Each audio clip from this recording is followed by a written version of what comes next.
the Facebook. Forgot about that.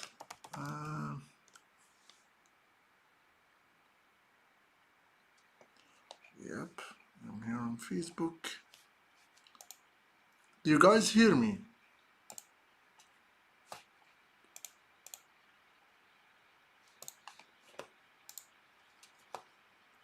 Do you guys hear me?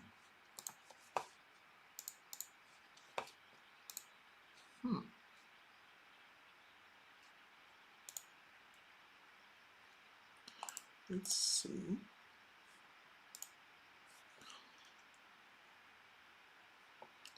Is anybody hearing me?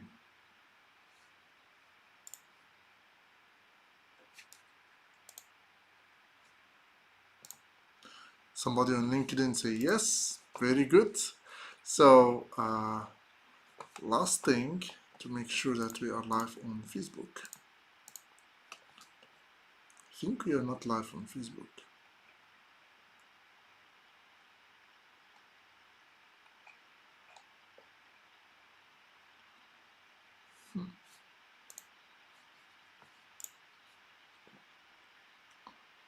Does anybody see me on Facebook?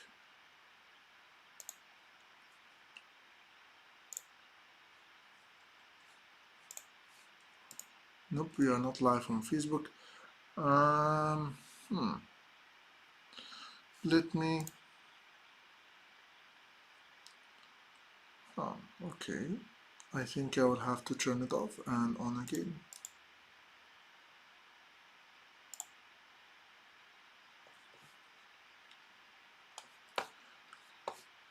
One second, guys. I think I'll get that to be fixed.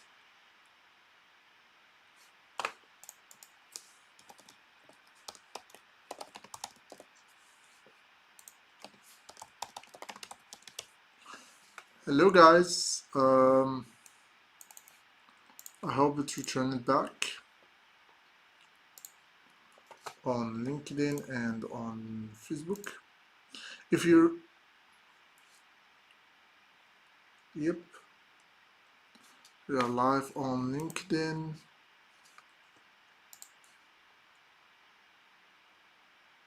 We are live on Facebook, so we are live everywhere. So hello everyone and welcome.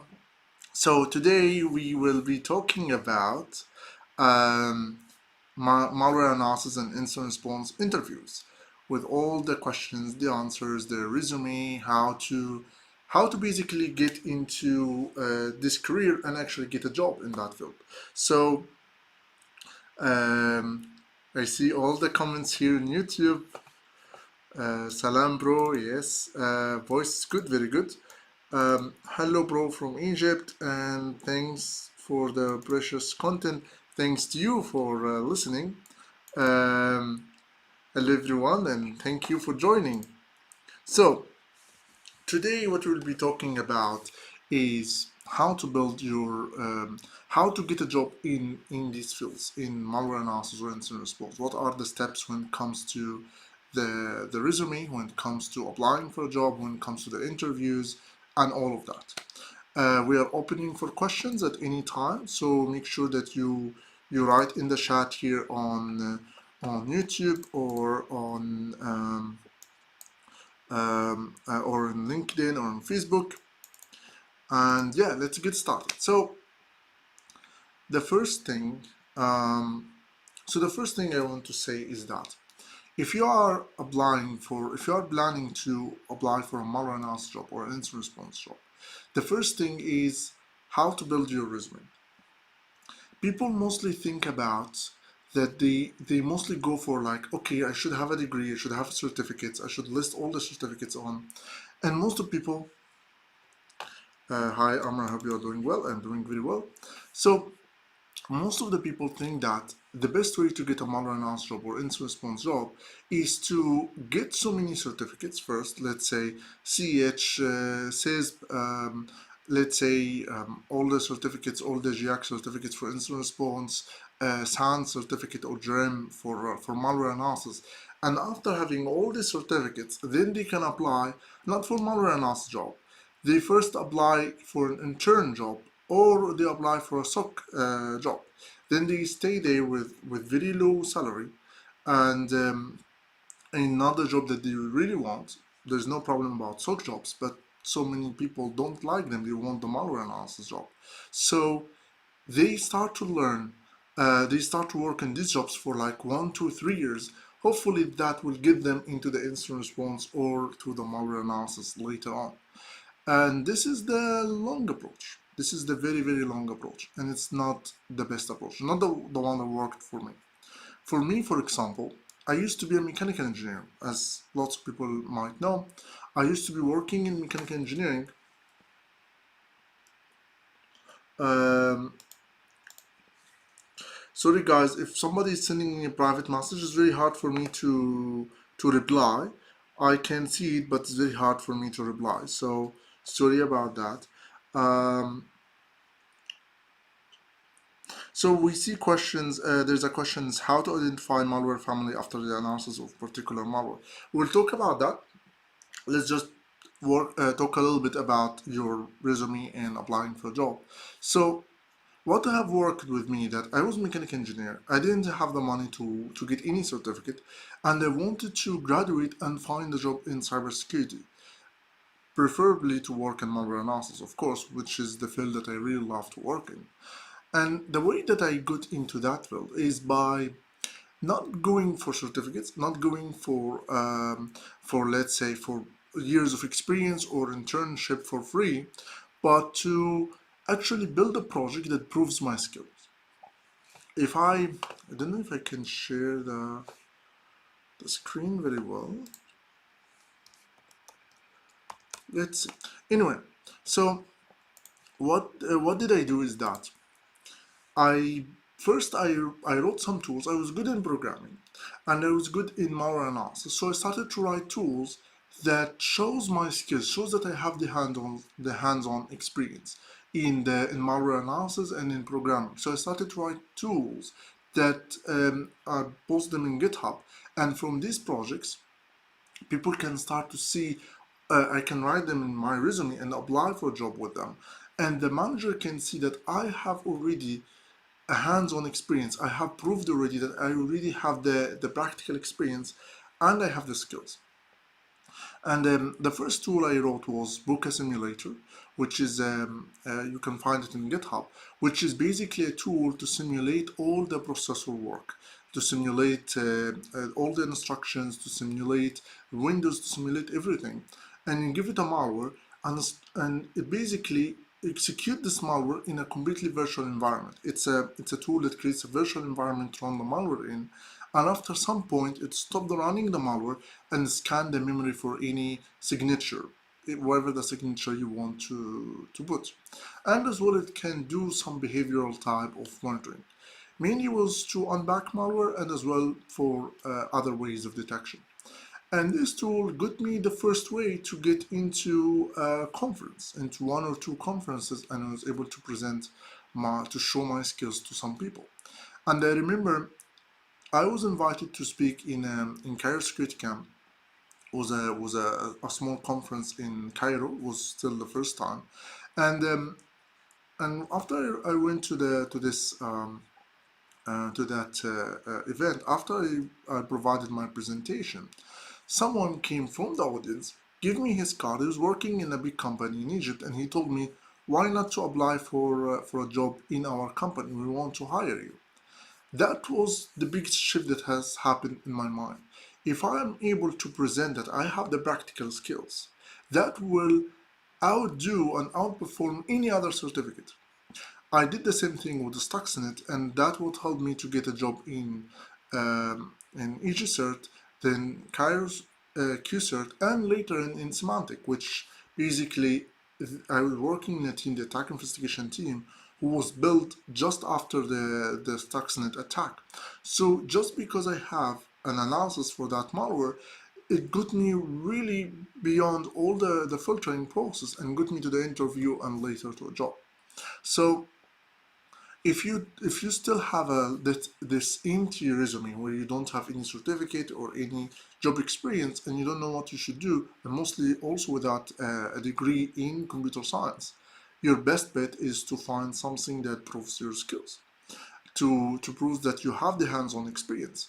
That could be a malware analysis report. That could be a tool if you are good in programming. That could be write-ups for different hack me's or hack in the box or whatever. It could be whatever the thing that in the field that you're working in, something that shows that you have the skills.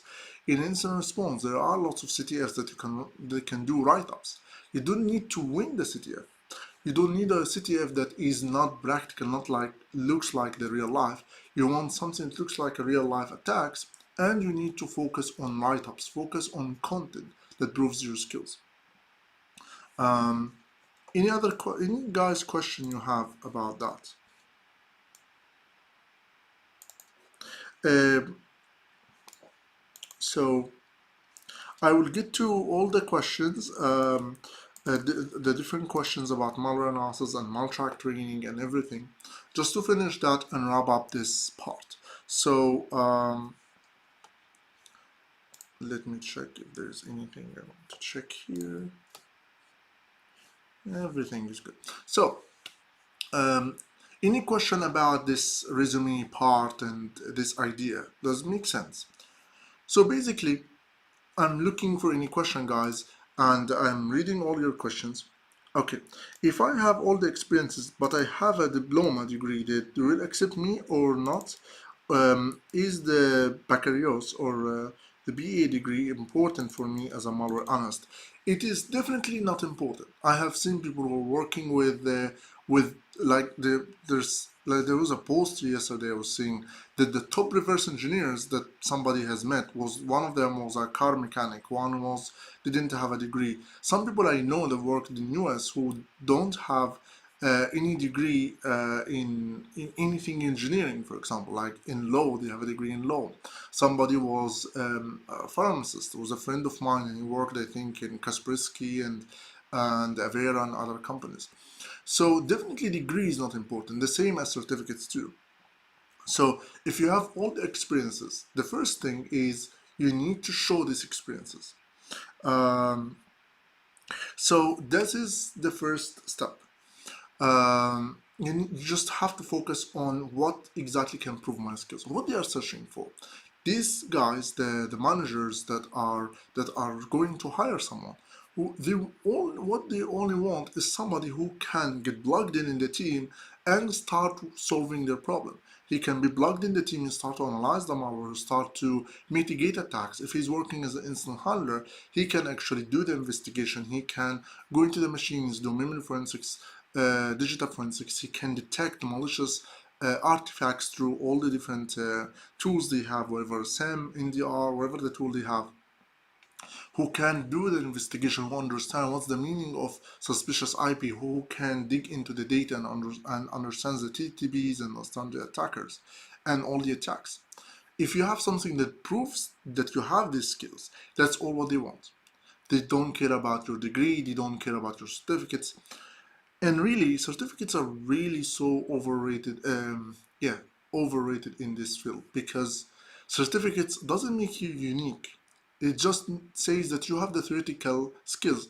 You might have some practical skills, might be, but it doesn't mean that you are any special because for any job, especially for let's say pen testing, you have so many people who have CH, so many people who have OSCP.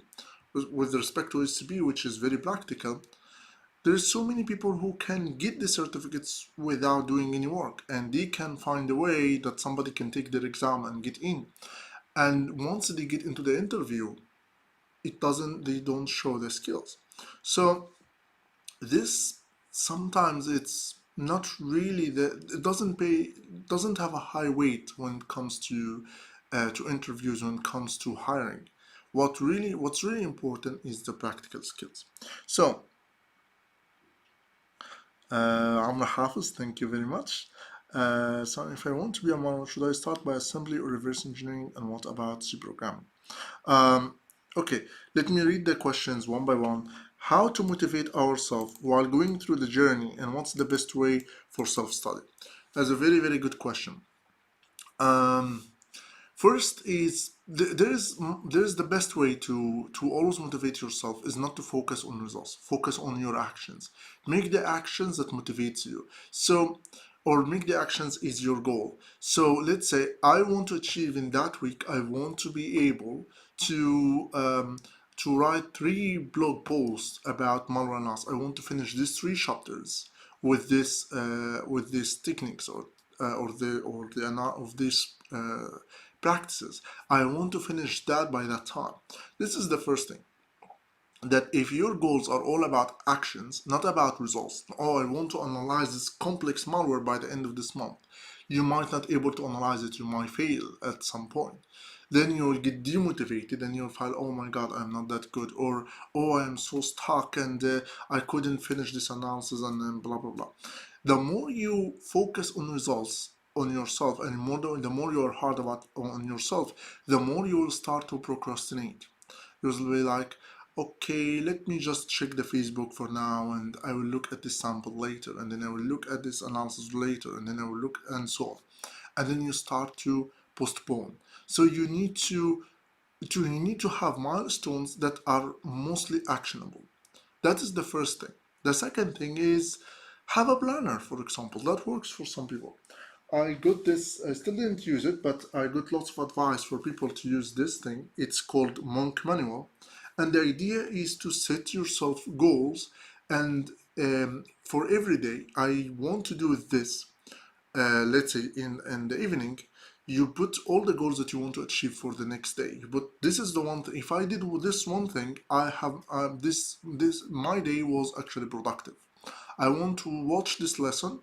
I want to apply for I want to finish all the practices, and I want to do the workbook. If I did just watch the lesson and learn something out of it, I at least achieved something. The more you do that, the more you will be able to force yourself to build a new habit. And last is the last what I want to say is that sometimes you will get demotivated. That's normal. But the best thing is to push through. Sometimes when you are demotivated, the best thing is to work more or study and continue what you're doing, even if you are completely demotivated, and that will motivate you again. Like I stopped doing going live, and I stopped recording videos, and I stopped posting and stuff. And they are basically got demotivated and start to focus on other things. And the best way to break through is to actually force myself to do it, even if I'm not motivated. And once I start posting one video and one tweet and I start to do more stuff, I get demotivated again to go live, and I want to keep that momentum. So this is the best way. Um, Going into some questions, Paul is asking, what's the best way to prepare for Maltrack training? How much C and C++ and assembly and reversing should I know? Thank you very much. Hello, Paul. Thank you very much for the question. We basically, in Maltrack training, on malware incident response training that we do provide, we do cover everything from the beginning. So we cover the C and C++ from zero. We have like a small kind of a bonus training that we have created just to get you a good foundation in programming in C and C++. This foundation can give you, okay, here's what's function, what's loop, what is variable, what's this, what's that. So if you don't know much about programming, or you don't know anything at all, we do cover that. Then we go into the assembly step by step. And we also do that with the reverse engineering. So you don't really need to prepare. Also, we give you our book, which is Mastering Malware Analysis book. And this book, we also cover assembly from the beginning. We cover everything from the beginning. And both together with the workbook that we have, we do cover, we will get you from complete zero to a really an advanced level. So that's the plan. So don't worry if you don't have any background in C, C++, or assembly or reversing. Just get in and we will help you through. Also, what we do now is that we have a one-on-one session with you once you join, and we see what are the weaknesses you might have. What are the things that you still don't know about, because you still need some networking basics, you still need administration basics. But if you don't have these basics, you have the training for lifetime access. And we tell you, okay, here's the things that you need to work on, and here's the time that you should work on that you should go and work on this stuff. Let's say the first module, you don't need to work on your in your networks basics. Then once we go into the second module, we tell you, okay, after this video, you will need to work on the networking basics. So you need to watch this training, or you want to go into that and learn this. Then you can come back to the next video, and here you can do this and this and that. And you can ask us. We do like a bi-weekly session, not bi-weekly, but every second week. We do a live session where we answer everybody question. It's like 3 hours session sometimes, from 1 to 3 hours. And if you have any question about anything, even if it's not exactly what's in the content of the training, we do cover it as well. So don't worry about getting prepared. We do give you the whole roadmap, so you don't have to, you don't get stuck, you don't procrastinate. And back to the question about how to self plan, or self what's the best way to motivate yourself, is to have a plan, is to have a roadmap. And this roadmap, you know that this works. Somebody has told you this is the best way to learn that well, and you just follow it. You just follow one plan, and don't follow 10 plans. This will not help you. You don't ask everyone about his plan and then take 100 plan and you don't know which one to follow. Just trust one person who have been through what you have went through, and follow his plan from A to Z.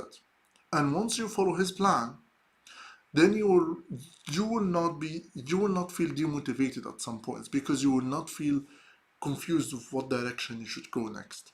You just follow this guy plan, go step by step with it, and just convert it into monthly goals, actionable goals, weekly actionable goals, and daily actionable goals, and you will achieve it. um, okay, you're always welcome, guys. um, Mazen is replying to Mustafa Nasser, and he's saying Amr has a very good book called Mastering Malware Analysis. Will take you from beginning to advanced level. I recommend it to you. Yes, it's a great book. Thank you, Mazen, for the shout out. It's really, really a great book, and really we cover. It's like it's really like the Malware Analysis Bible. You just have it beside you while you're working, and wherever you are stuck, you will find the answer in that book. It's really that impressive. Wherever you have a problem in Android, in iOS, in macro code, in PowerShell scripts, in Visual Basic scripts, in assembly, you want to unback a malware, you don't know what to do. There's 10 different techniques to unback them in that book. It's really impressive. And we also give it to you, and we deliver it to you for free to your house if you join our training. So back to the point about certificates and questions, certificates and resume and stuff.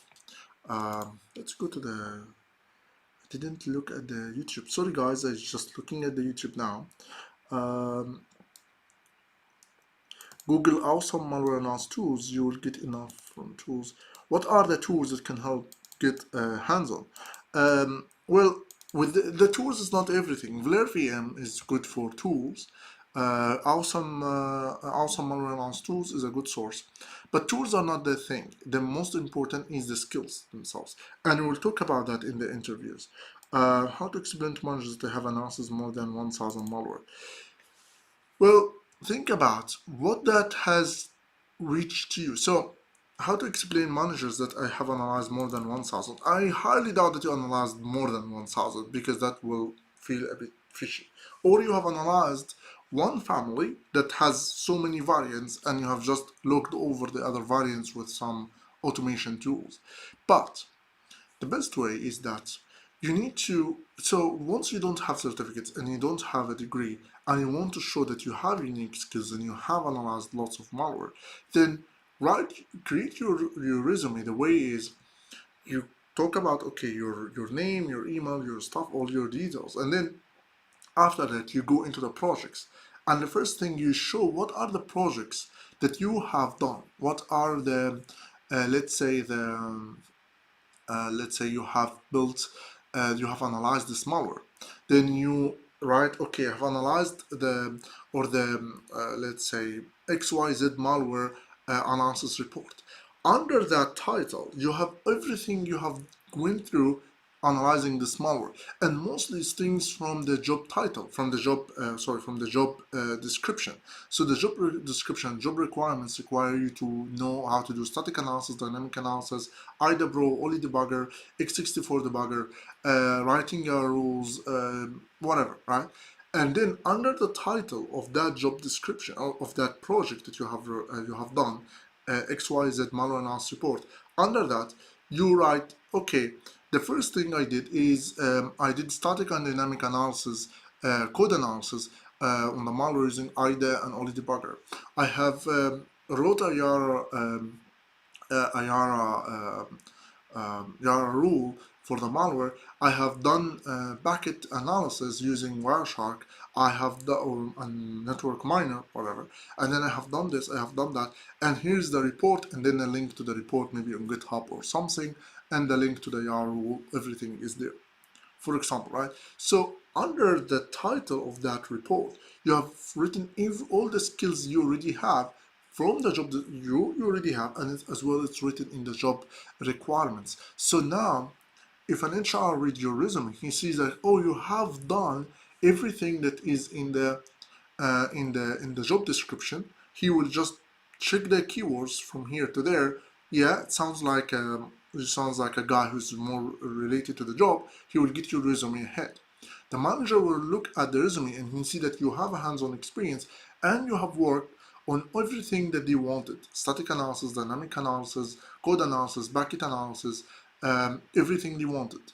You have done network forensics, you show that. You have done, and you can have 2 or 3 projects that shows your skills, whatever malware analysis report, automation tool, um, write-ups, and as well a link to your blog where they can see all your work and all your improvement. One of the things that is very, very important, we have something happening on here. Are we still live somewhere? Are we still live on YouTube? Let me check. Yeah, I'm still live on YouTube. So anyway, so basically,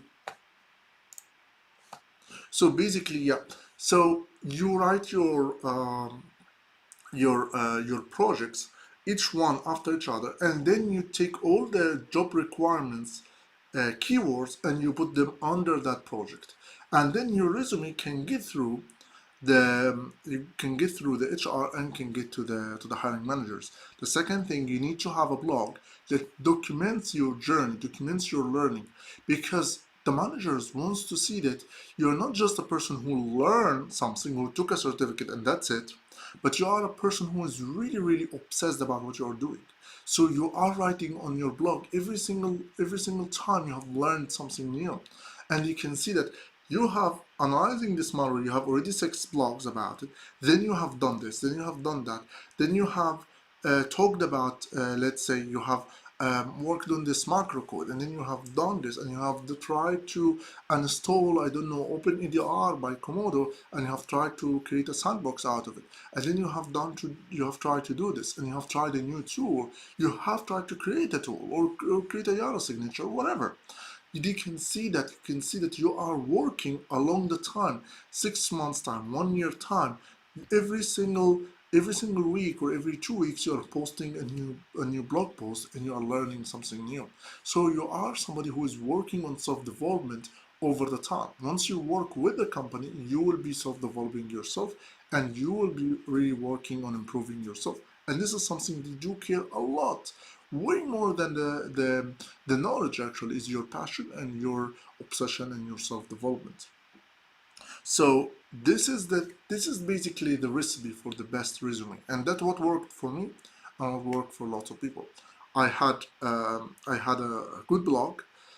Well, it was as a UI, it was really the worst, but you can't read anything in it. But apart from this, it was actually a good. Um, it shows that I haven't been learning, because I have analyzed 2 3 malware. I have analyzed Virut. I have analyzed Sality, which I didn't complete the analysis, but I had a blog about it, I think. And then I made also the analysis two reports for Stuxnet, one actually three different articles about it.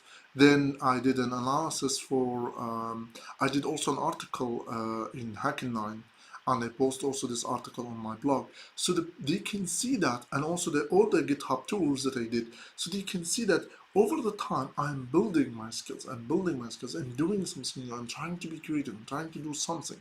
Even if they are not great, it shows that I'm learning and I'm doing something. So that blog that has your direction, your steps, step by step, what you are learning through, is something really vital. Um, so, and that's what like what I would say, that what we do in malware incident response training is to get you through this process. We we don't focus on the certificate. We do provide a certificate after you finish the training, but we do not focus on that, and we do not market that. But we focus on how we can make you build your portfolio from projects, portfolio from your blog. We do have like, okay, how you can create content, what type of content we should write, what you should be doing, and we do support our students publishing the reports. We have different reports, different students that have posted their reports, and they are impressive. Um, on Twitter, on LinkedIn, they have posted their reports, and they have their own blog, and they are doing great. Some people who get actually approached by lots of people, and being followed by let's say Virus Bulletin, for example, which is a really big organization for malware analysis and stuff like that. So this is basically the process that we take you through, and that's what you should be doing. We hope you also building your resume, and what we do is the exact same thing. Put your projects, put all the keywords that you have in the job description, just put them inside the under each project you have done. Well, you have to be already have done that, or you have learned these skills anyway. And in the skills section, after the project section, after you listed all your projects, in the skills section, again, put all your skills, especially the ones that are in the job requirements. Don't lie, don't put skills that are not that you don't have from the job description. Just put yours, because you'll get asked about it, and if they see that you're lying, it will not be good. So that's basically the recipe. You don't need more than that. Your education, if the education is not your best thing, put it at the end. I had mechanical engineering, so I put it at the end. If you don't have certificates, put them in the end. If your best if the best thing you have is your certificate, let's say CISP, for example, which is very academic, but it's still a good name, put it in the front. If that's your best project, put it the first thing. If your projects is what you have done lots of analysis, you have the hands-on experience, and put it in the beginning. That's basically what we do, what we help people do it, Like, I'm giving you exactly what we do, and what we charge people for. Well, we do lots of things in the training, but that's exactly the process that you need to follow. So, back to the questions. Um, Certified, not qualified. Well, that's a problem. Um,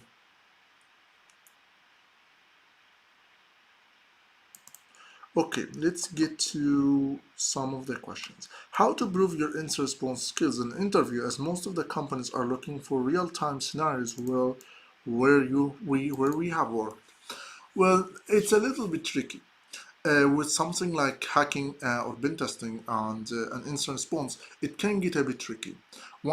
Because one of the things is that, okay, I didn't work in a company where I see attacks, what I should be doing.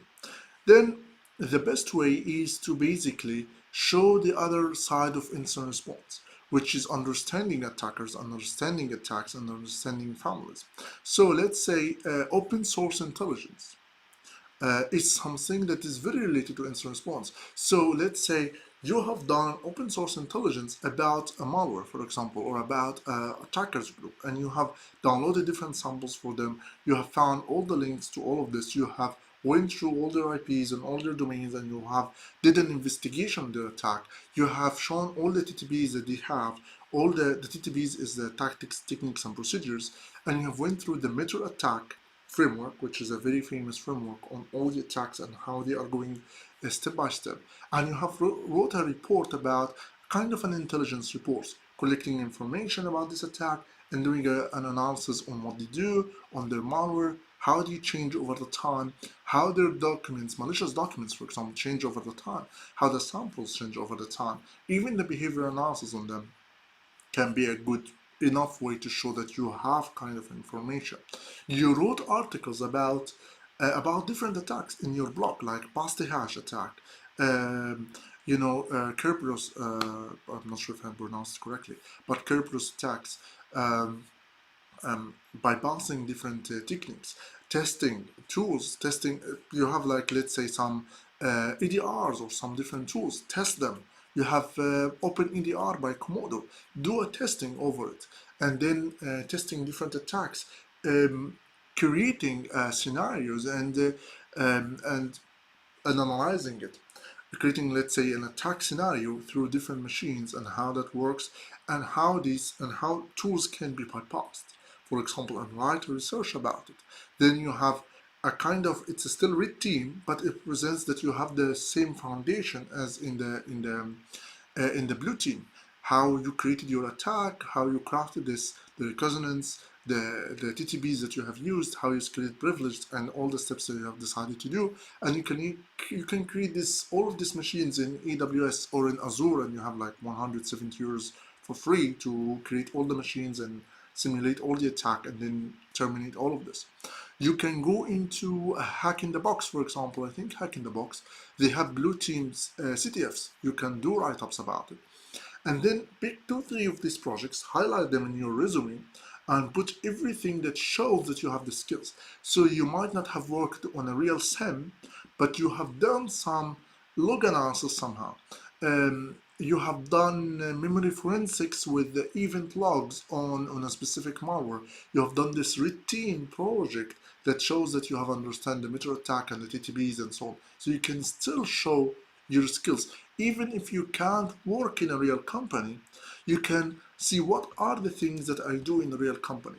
I do investigations, threat hunting, I do mitigate attacks. I need to show that I understand how attacks work, what are their TTBs, how these attacks scale over the time and move from one step to another, understand Basti hash, the Kerberos attacks, and all the Active Directory attacks, all of this stuff. Understand how the impact works, how the ransomware works, how these things can be mitigated, and how I can simulate different things, how I can show my skills in all of these things separately in different projects, and I can show at the end that I have all the skills needed. So that's a good way you can do that. Okay, few malware analysis programming projects that you would suggest to write down. It depends on what you are good at. If you are good in programming, then I would suggest something that uses Ghidra for automation, for example. People like the idea is that Ghidra is a new tool that's free, open source, and scripting is included there, so you can use it to actually automate lots of deobfuscation, lots of analysis, which is now IDA Python is not for free, and IDA Python was not really free if you want to do some automation. Like you have to really kind of batch IDA in the past to actually force it to have IDA Python running in automation tools. So less people were using IDA Pro for automation. Now with Ghidra, you can use that. There's other tools as well, like what's called Radadare or Cutter, which you can use for automation. But you can think about something for the obfuscation. If you are interested in machine learning, you can do malware classification, family, like clustering different variants or different samples into variants and families, and stuff like that. If you are interested in just malware analysis and write a malware analysis report, just analyze a malware and write a malware analysis report. What are the tools that can help you get hands-on? Okay, we have replied to these. I was in red team field and I know that I'm in love with the blue one, especially malware analysis, and I came across Lenny course, SANS 610, which is amazing. Yeah, it's really an amazing training. But the most important is what's your practice. The training is 5 days. What you will do after the 5 days. For me, malware analysis can be learned in 5 days. But What you will do after the 5 days is the most important, not the training. Whatever, multi-track training or science training, which both are amazing, the most important is what you do after. Um, what do you advise me if I want to go deep into in this amazing field? My advice, get into malware incident response training. We do give you like the roadmap, we guide you through the process, and we coach you through the whole process. If you feel you are confused on something, you don't know how to do this stuff, we will help you. If you don't understand something, we will teach you again in the live session for you. We have been last session we have had like a session, like part of the session in Arabic, just teaching simply again for somebody because he couldn't get some things in the videos. We have like kind of redo everything. If you are stuck in writing your malware analysis report, will help you in your resume and how to approach managers and everything. So that's my best advice. The second best advice is basically get the learning malware analysis book by Monapa. It's a great book, and get also the mastering malware analysis book, which is the second great book. Both are great actually, and both work together. So get these two books and analyze lots of real malware, and that's all of it. And also watch lots of YouTube videos that can help sometimes. Sometimes. Um, okay. So another question. Hello, Amr. How are you? I'm very well. How much is the demand for a job for malware analysis? Well, malware analysis itself in high demand, especially in companies who produce cybersecurity products. FireEye, Kaspersky, Microsoft, Symantec, McAfee, all of these companies, right? Companies who provide intelligence, Carbon Black, and also all the ADRs. VMware was hiring a lot because of Carbon Black. Komodo, for example, which have also their own tools, um, and so many different companies. So these companies, this is the producers. The consumers, they are always look like, let's say, bank or like whatever the consumer is, like a normal company who has like a SOC team. They are always looking for there's three levels. SOC tier 1 we know about. SOC tier 2, which is a kind of an instant handler who just block attacks and just mitigate them by removing them. And there's the third level, which is the SOC tier 3, or the instant handler slash investigator. And this guy who has malware analysis skills and as well incident response skills. He has a mix of skills. He can do digital forensics. He understands how malware works, so he can detect them through incident response, and as well he can analyze them if it's needed through malware analysis. So he has a mix of skills. And this type of job is more like a joker type of side. So you go into there's different teams who require these skills. And that's what we try to focus on in malware analysis and training, malware incident response training right now. And this is basically the skills that's mostly needed. This is needed, and as well, just malware analysis is always needed as well in the big companies, because especially right now, most of the attacks are malware, targeted ransomware. I was in Kaspersky webinar today actually, and they were talking about the attacks predictions, and most of them targeted ransomware, um, more banking trojans, and stuff like that. So we will be seeing more and more increase in the investment for malware analysis, for malware detection, for malware products and services, malware related products and services, which are mostly provided by this producer companies like FireEye, Symantec, and so on, which will get into more hiring for these jobs. So it's always required there's always a demand. The good thing though is that there is a demand for pen testing, there's a demand for incident response, there's demand for everything. But malware analysis, there's not lots of people in it. There's not lots of candidates. There's jobs, maybe not as, let's say, not like a SOC. SOC has way more jobs than malware analysis. But the number of candidates for malware analysis are way, way less compared to the job vacancies. That is like the candidates to vacancies are way less than candidates to vacancies in SOC. There is so many people who can work in SOC, so many people. compared to the number of vacancies. Yeah, there's 1 million vacancy, but there's 10 million people who can work on this job. In malware analysis, there's only 10,000 vacancies, but there's only 1,000 who can work on it. So there is a difference. So that's what I see myself, as well as in the investigation type of incident response. Okay. Um, Yeah, thank you. Thanks, Amr, for the valuable information. You're always welcome. How to identify malware family after analysis of particular malware? Well, we do that through we analyze, like, if we like. There's two ways. Either you rely on other companies' detection if you're only analyzing one malware. If you have analyzed the sample before, if I analyzed a sample from another family before, let's say I have analyzed WannaCry, then a new variant has appeared, then mostly I do connect them through common code.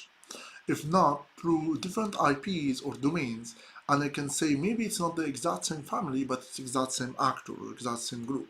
If they share the same domain, if they share the same CNC, for example, and they know that this CNC is connected to Lazarus group or I don't know, Fancy Beer or whatever the ABT group, then I know that this malware is related to the same group. It's maybe not the exact same family, but related. To know if it's exactly the same family, then I should see if there's a code sharing part and the same functionality and stuff like that. Very good. Yes, the pronunciation of Kerberos was correct. Very good. Lenny course is $7,000. Yeah, we do provide even more. We do provide a training that is more than 40 hours of content. It's really great training. We do provide coaching as well, and it's 997. Just saying. But Lenny course, I can say it's a great course too. Like, there's nothing to say about that. It's an impressive training. Back to Facebook and LinkedIn comments. Okay, where to go? When you worked with multiple companies at the same time, was some of them remote or was just location based? Um, Working in multiple companies in the same time. I worked in. Did I work in multiple companies at the same time? I work in Maltrack now, which is the company that I found, and as well I work in Tenable. And yeah, Maltrack is my own, so I can work from home, from everywhere, you know. And Tenable, I used to work sometimes from the office and from remote because of the corona as well. And yeah, there's no problem about both. Um, But yeah, if you work in multiple companies in general, you might need to work at some point in with, like, one of them remote or one of them is part time, because you can work two at the same time full time. You know. Glad that you joined your stream.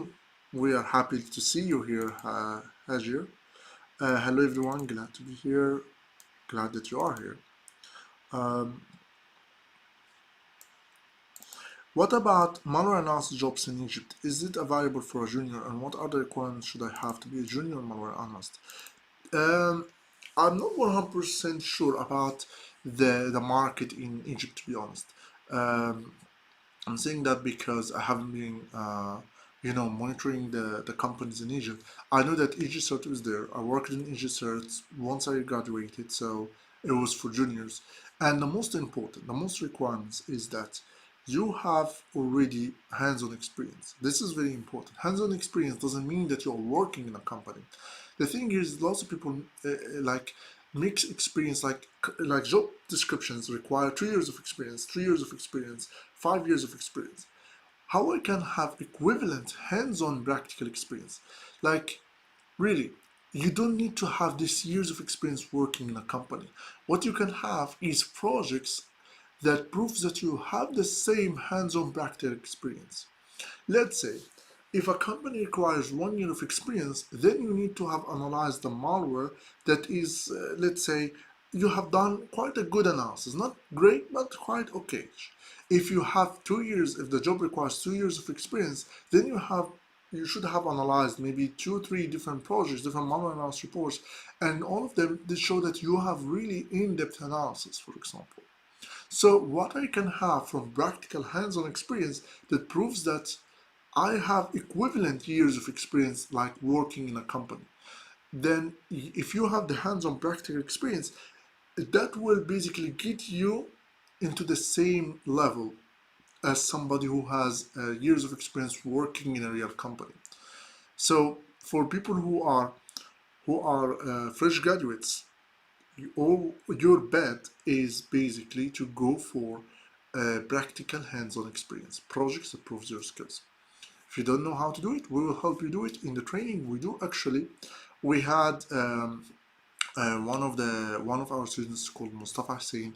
He has wrote malware analysis report for Dridex malware, and we basically took his report for like one hour and a half in our QA sessions, which was very intimate QA sessions, like around 10, 12 people, and we did dissect every single part in his report, every single thing. Here's you should change this.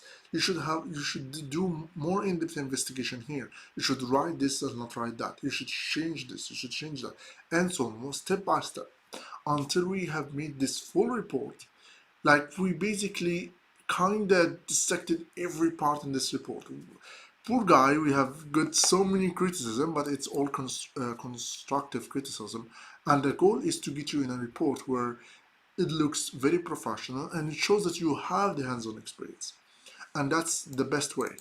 If you are not part of the training, then do it by yourself. Create your own malware analysis report. Do something that looks very professional. I have a question. How much hardware and knowledge important malware studying? Because C always deal with hardware as well. Well, in malware analysis, lucky you don't need to dig deeper into understanding the hardware, understanding electronics, and understanding circuits and stuff like that. There is Objective-C and VHDL and stuff like that related to electronics, but you don't need to study that. All what you need to understand is just the layer above the hardware, which is the Intel simply called the operating system internals, how the operating system works, and to understand the kernel mode, the user mode, and how all the programs works. But you don't need to understand more in depth than that. You don't need to understand how the hardware actually works, what is the connection, what's all the circuit that's happening, what transistors and all that. You don't need to understand the hardware. There's the Objective-C, but you don't need it. It's more important for electronics, or you are doing something related to maybe what's called the like Stuxnet when you do an analysis on the PLC and all the different SCADA stuff, SCADA malware and stuff like that. But for normal malwares, no, you don't need that. So. Um, I have a question. When I see jobs in Egypt, they need SOC, for example, and I have knowledge of malware analysis, but I don't see a job of malware analysis itself. What should I do? Should I learn many things to get a job? What do you advise me? Well, here's the market. What the market needs. In Egypt, I would say not all companies needs malware. And as I told you, there's three levels. There's SOC Tier 1, there's SOC Tier 2, there's SOC Tier 3. SOC Tier 3 is more related to investigations. That requires a bit of malware and a bit of incident response, a bit of forensics. And if you can get a job in that one, great. If you can, then there's other companies who only require malware analysis, like EG-Cert, for example, or companies who do produce cybersecurity products or services to companies or incident response services. There are so many companies, cybersecurity companies in Egypt, that do provide different services related to incident response, related to analysis and investigation and so on. So you might need to work in these companies as a malware analyst. Don't look at, okay, there's these jobs in the market, then you should learn how to be a SOC because I see hiring for SOC. Then I see another job description for pen testing. Oh, I should learn pen testing and get the OSP because I see multiple jobs. Try to focus on one thing. Try to focus on one goal, because it's normal that you will see less malware announced jobs than SOC. as I told you. But there's so many people and candidates in SOC that are in malware analysis. Then wait for the malware analysis one and be the best candidate for it. Then applying for 100 SOC analysis jobs where there's thousands of people applying for the exact same jobs and you don't get any. So and as well, it's not like the highest salaries too. So focus on building your practical skills and searching for jobs, but focus on building your practical skills. Once there's a good job, apply for it. Once the job that actually matches your skills, then apply for it. I have a question. Okay. How learn scripting or writing my own tools to automate whatever I want? What's the advice for good to be good in this?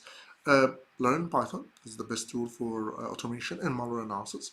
Learn Python and learn malware analysis. Don't separate from learning malware analysis and jump directly to the automation. I see some people do this mistake, and it's really not the best way. Um, okay, so getting back to our topic, actually, one question here to answer. Um, um,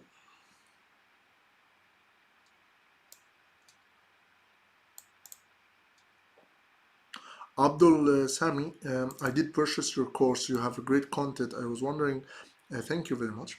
I was wondering what would it take to learn a similar language and malware analysis work if somebody myself doesn't have any experience.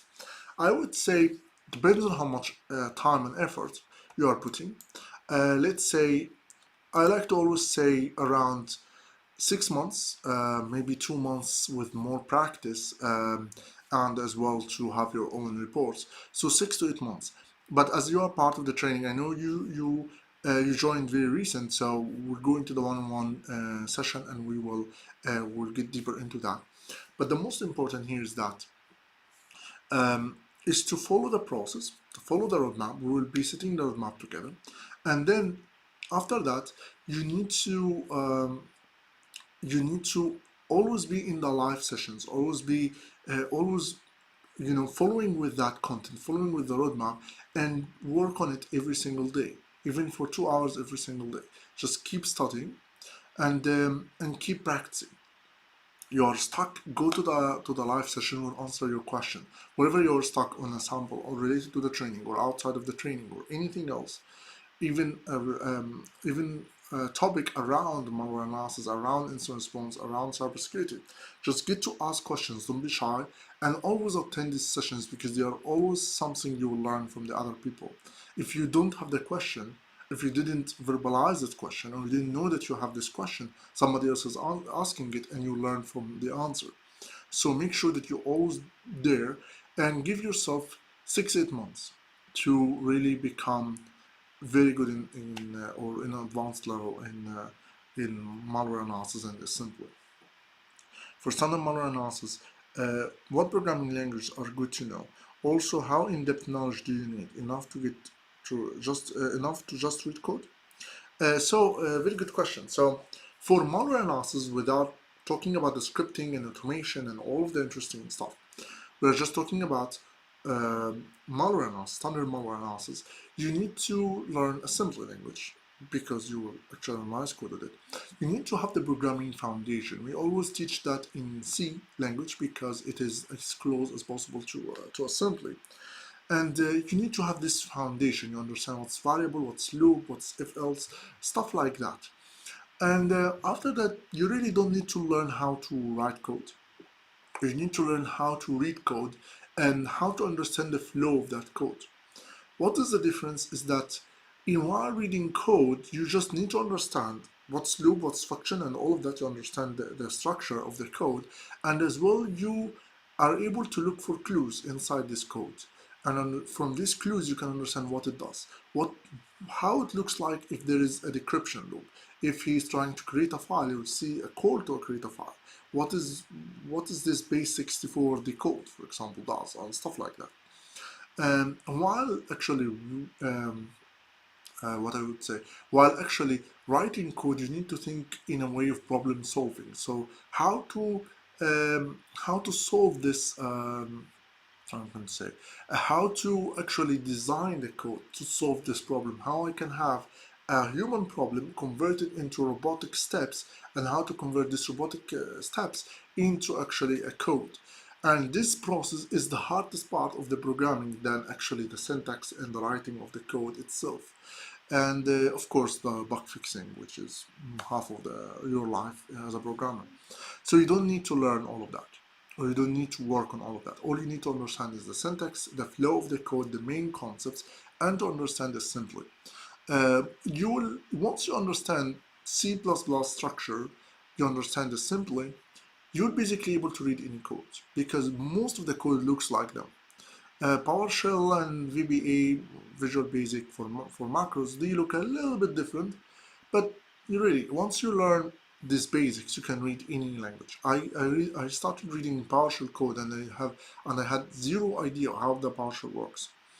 But I was able to read it, I was able to understand it. And Google is your best friend most of the time. PHP, Utuit, Perl languages. I never wrote code in all of these languages, but I'm doing just fine, you know. I can read their code and understand. So that's basically it. If you want to learn automation, then you can learn Python. We are over 1 hour. Um,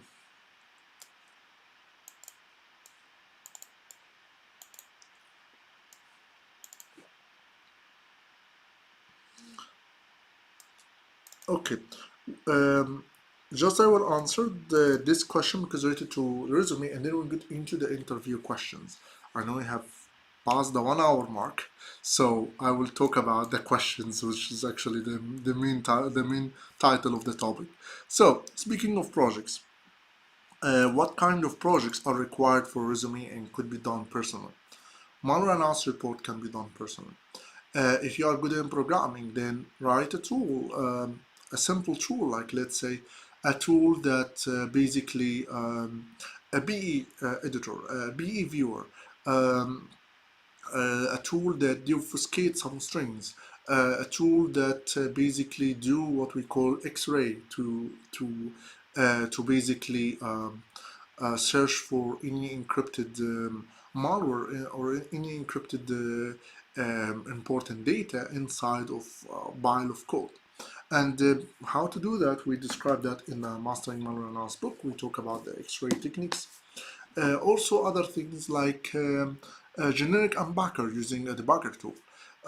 You can write a debugger easily. You also have, you can use open source projects, and you can use the security research and development framework, which I wrote a long time ago. And it has actually a debugger inside of it that you can directly use and write a generic unpacker, for example. Or you can take copy of some of this code and understand how the debugger works, and you can do that yourself. Um, um, Muhammad Kamal, he has a question, which is somewhere up there, which I'm not sure where it is. Ah, okay, I got your question. Assalamu alaikum. If I want to be a malware analyst, I should start by assembly or reverse engineering, and what about C programming? So, it depends where you are. Do you have the programming foundation? Do you know anything about programming at all? If you don't have any information, then start with very basic C programming tutorials. That's a good start, right? At the same time, read some of the books that talks about, like, first have the C foundation. Do you have networks foundation and a little bit of administration foundation? If you don't have them, then try to learn them. Once you have a little bit of foundation in what C programming looks like, anyway, not like you don't know how to write like 100 lines of code, but at least you understand how the C programming looks like, what's loop, what's function, what is if else, all of this different syntax and what they do, what's variable and what's assignment and stuff like that. Then you understand a little bit of networks, you understand a little bit of administration, then you start learning malware analysis. Um, the best thing is to learn reverse engineering with assembly and learn malware analysis at the same time. Reversing the Secrets of Reverse Engineering is really a great book.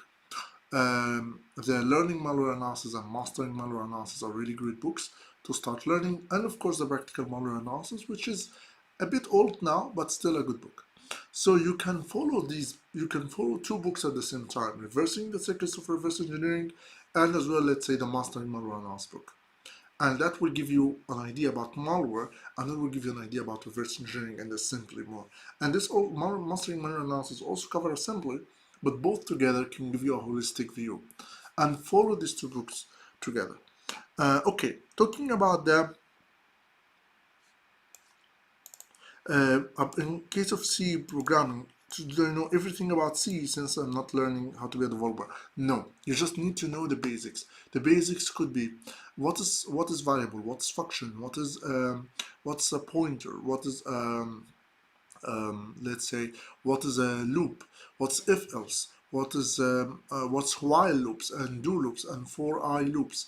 Just know this syntax. If you understand this syntax and how the a code actually works, then after that, you are good to go.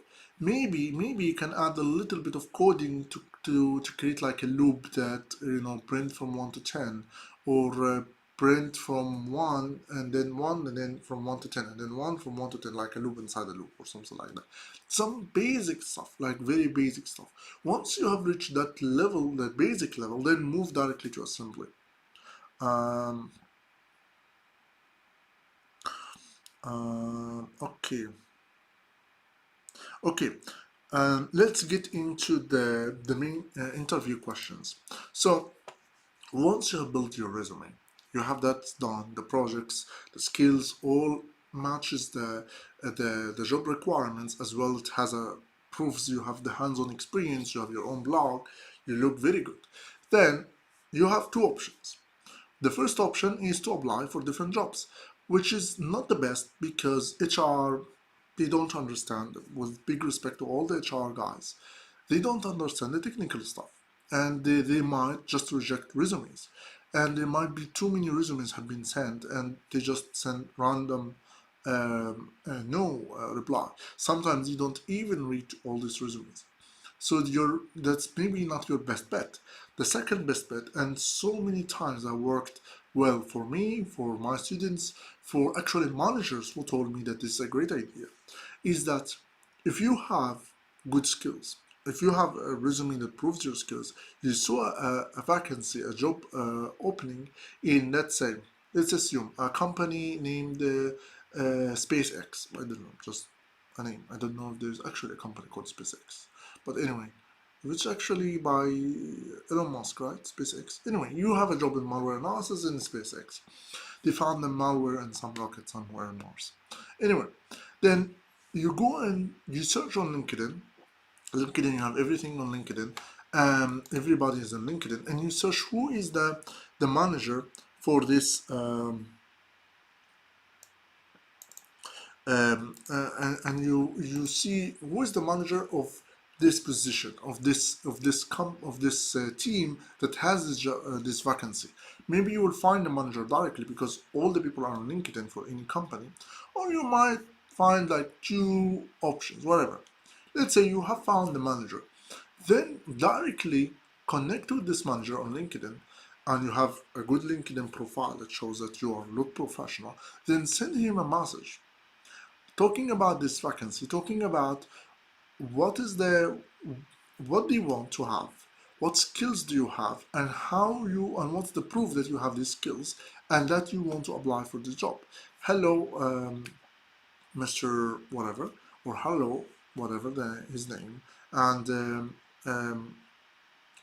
you say that you have seen this vacancy and you know that you want this and this and that, and it's actually the skills that you have because you have worked on these projects, and you have did this and this and that, and you have already um, you have tons of experience in 1, 2, 3, 4 and malware analysis, static dynamic analysis, and so on, and then tell him that I was interested to approaching you to apply for the job, and I'll be happy to work in your team, and show a little bit of of respect as well for them, for their team, and understanding what they do and what will be your role in this job, and approach directly the managers, cold approach, and that works a lot.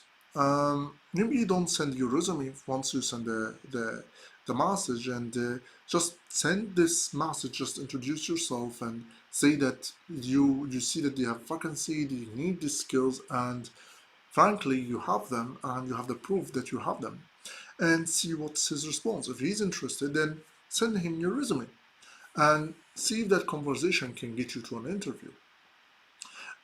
Sometimes when you post your content out there on LinkedIn, on your blog, you get people to approach you. It happens to me every single time. So do exactly that.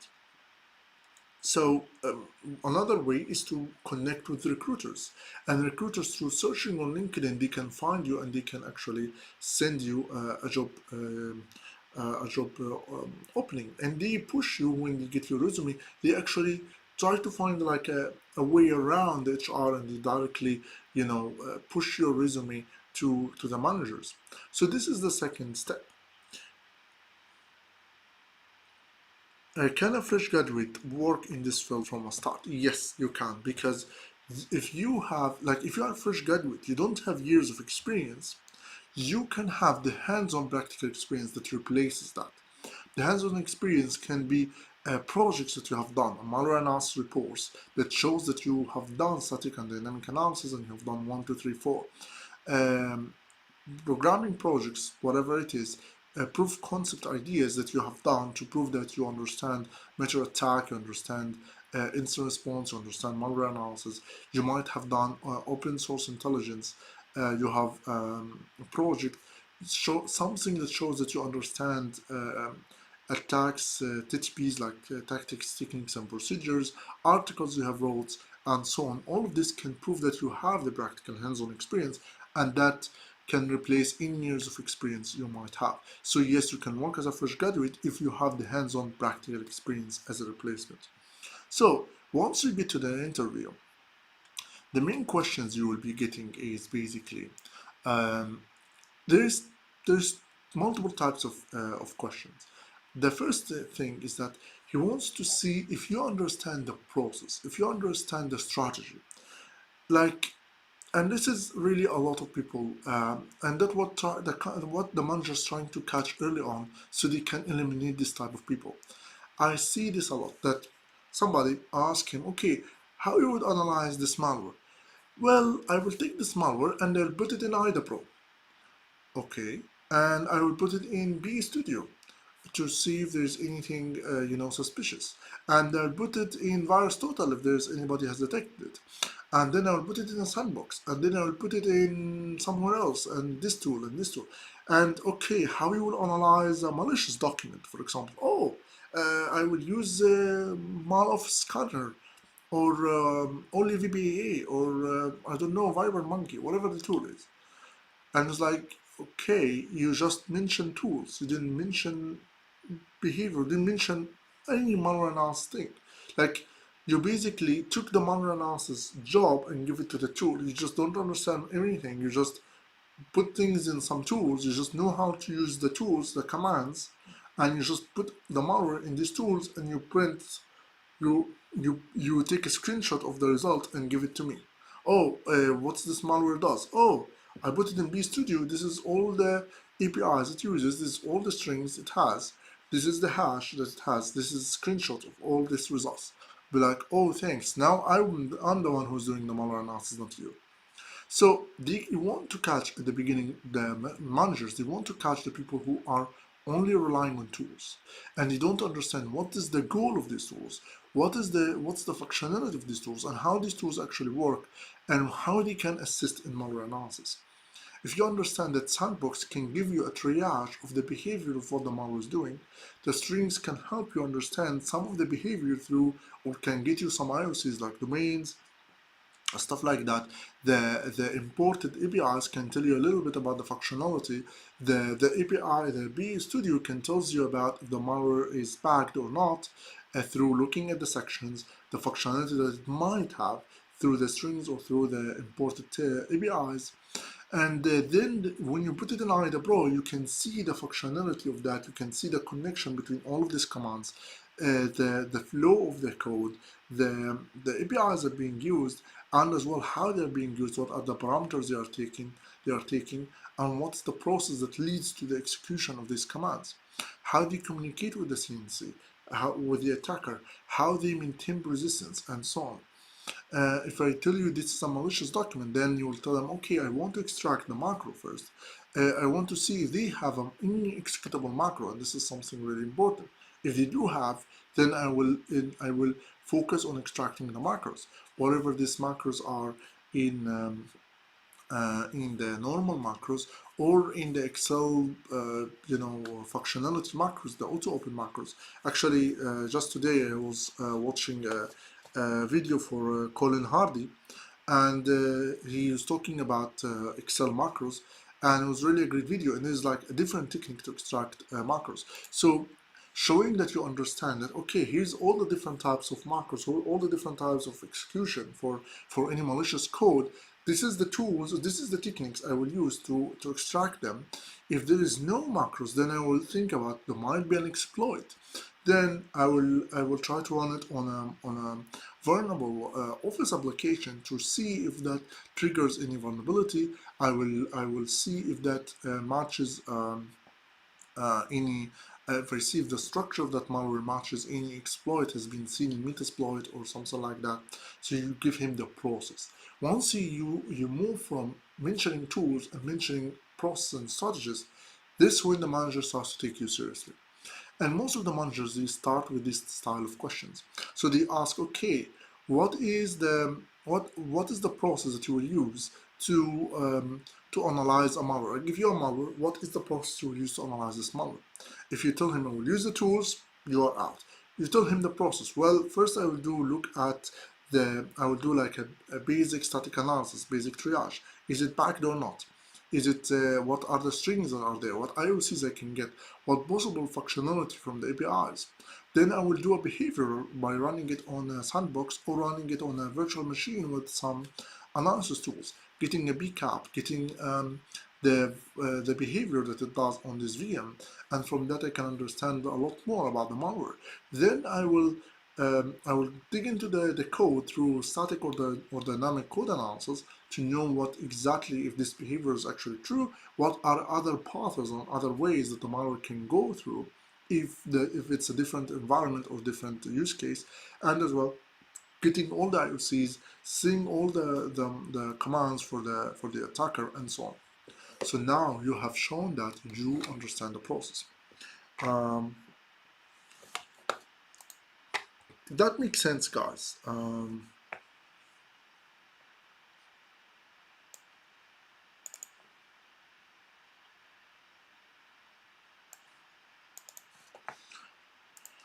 Okay, does that make sense, guys, so far? I will get into some commands. Sorry, I have some things here, the questions that I wrote for interviews up here. I hope I find them. Interview.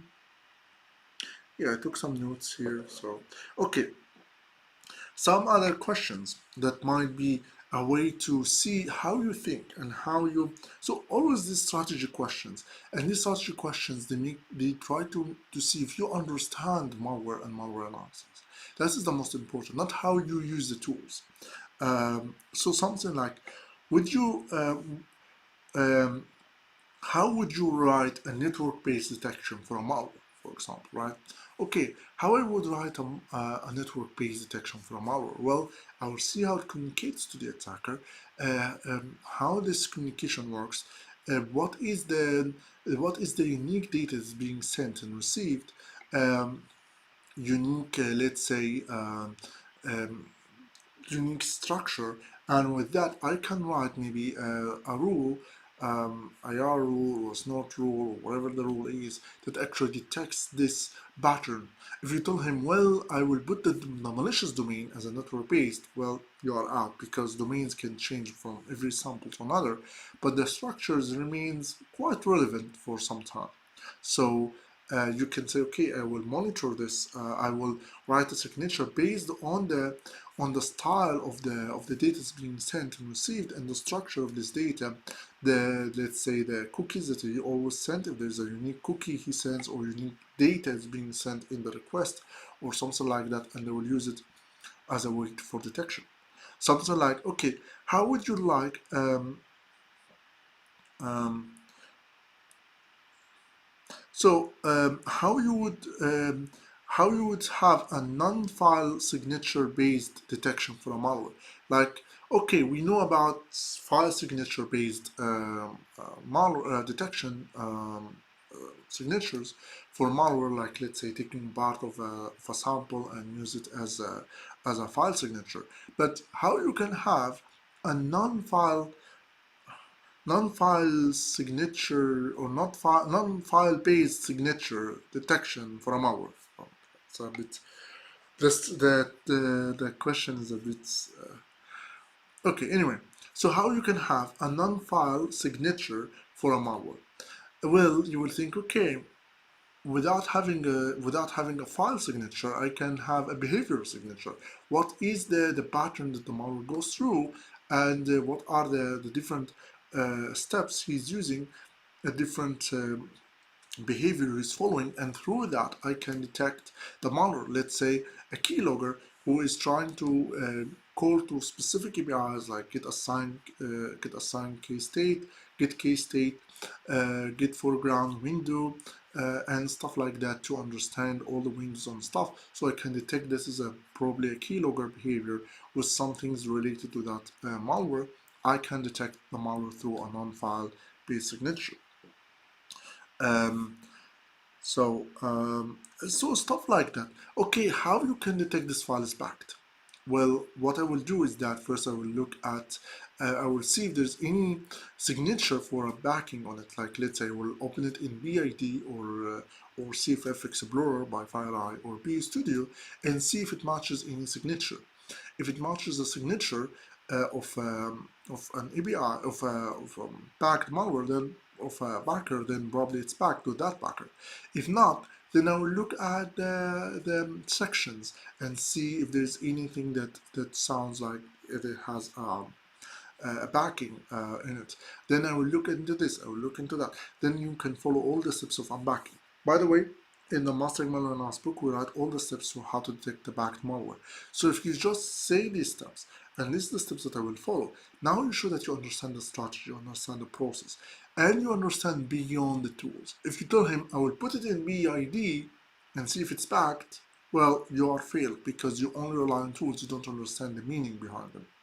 So this is the first type of questions, the strategy questions. And in this type of strategy questions, trying to simulate you to see if you are actually a malware analyst or a script kiddie or a tool kiddie who knows how to run the tools. So this is the first type. The second is, well, the technical ones who can give you like an assembly code and tell you what this assembly does, what this code does. Questions are like this. Let's say yeah, like stuff like that. He can show you some code and tell you what to do in it, or he can tell you, okay, how many bytes this instruction, this assemble instruction is, or what this instruction specifically does compared to this one. What is, let's say, there's a SHL shell or shell. SHR, this is assembly instructions. There's another one called ROL and ROR. Sorry about all of this. But these two instructions, these two different types of instructions, roll and roar and shell and share, which is shift left and shift right, and the other one is rotate left and rotate right. There are two different assembly instructions, and both have different functionality, but they are very, very similar and very close. So he can ask you, okay, how to detect this from that? And what is the difference between these two instructions? And be like, oh, well, I know that this does that and this does this. So stuff like this. He can ask you some directly technical questions. He might ask some really basic scripting questions, depends on the job description. Some can ask you some scripting things if it has intelligence or stuff like that, and some don't. Mostly the interview is all about that. Most important, always the most important advice for malware analysis interviews is focus on the strategy, focus on the process. That's also in instant response, in anything. Instant response, how you would, there's, you found a machine that connects to a suspicious domain. This domain is having, it's being malicious in different machines. What you will do? Oh, I will just format the machine. You fail. Well, I will investigate further to see how that has happened. So I will see what are the machines have been connecting to this domain, all the machines, and I will look historical data through the logs if there's any machines have been connecting to it. I will investigate these machines. First, I will isolate them. Then I will go into the first machine that has been seen connecting to that domain, and I will do more in-depth investigation, see what has been happening at the beginning of this attack. Probably there was a document has been used at that time. There's been an email. How many people have received this email?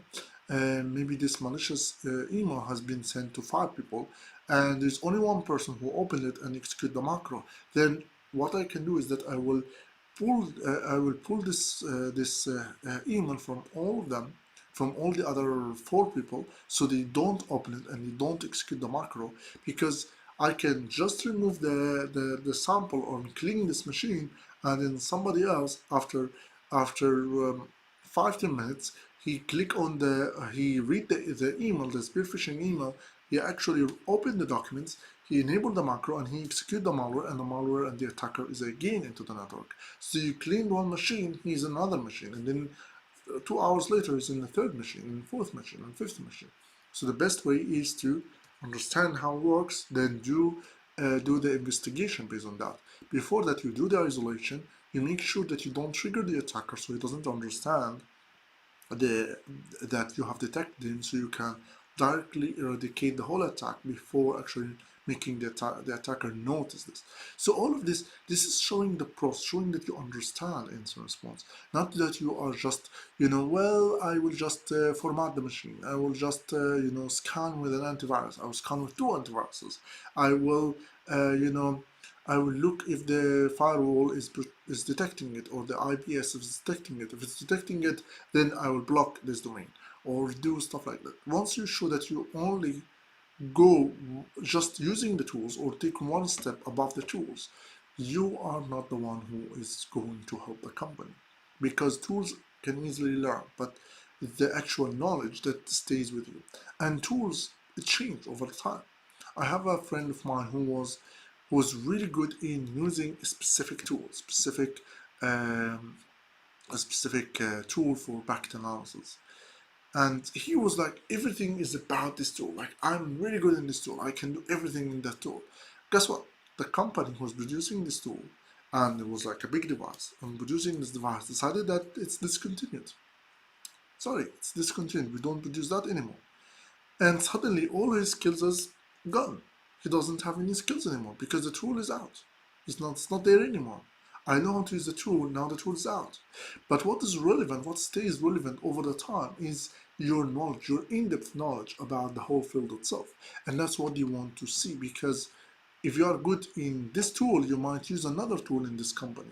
If you are good in using Kibana, you go to the company and they have different SEM they are using. A high-paid SEM, let's say logarithm, or whatever they use, right? So that's basically, um, and I see a question here. Are there any certifications that out there that are um, that focus on malware analysis? There is SANS, JRM, but certificates are not everything, as I told you, because certificates prove that you have the theoretical knowledge. Doesn't mean that you have the practical knowledge. Then you need as well experience, um, years of experience to prove that you have as well the practical implementation of these skills, of the theoretical skills you have learned through the certificate. So you need 2 things. You need a certificate, you need years of experience to just prove that you are a good candidate, you can do some malware analysis. Plus that, once you have both, there's multiple people who have the same thing, and might be all of these people applying for the same job. So you are not really unique through your resume. You'll be like, yeah, it's like everyone else. Good, but might be good, but not great. But if you have a hands-on experience analyzing a real malware, then that experience by itself can prove that you have the theoretical knowledge, you have the practical experience, and as well as something unique. Nobody has done that analysis before. You're only the only one who has that analysis and that complex malware. Other certificates have been there is our malware incident response training. And again, I don't say that I don't market this certificate so much, because the thing here is that if you have this certificate, you still, it doesn't weight much as your malware analysis report or your own practical hands-on experience. The thing that you have as a hands-on experience that actually wins in terms of job, in terms of getting into an interview and getting a real job. So that's for the content for that. Let's get back to the questions. Please keep the live to rewatch if because I joined lately. No problem at all. It will be on YouTube for sure, and it will be also on Facebook and LinkedIn. But make sure that you save it on the in the watch later on YouTube. It will be there and it will be saved there, so you can watch it at any time. Um, okay, back to here to this chat.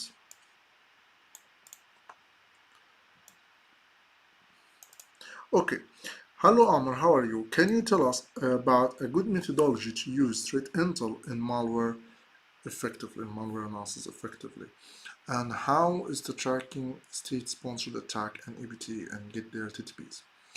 Well, um, I would say that, well, first is, it depends on what company you're working in, you know. Let's say you are working in a company, you are working in a bank. So mostly you don't see 100 different samples every single day. You only see one malware that comes to you every long time, right? Hopefully, you know.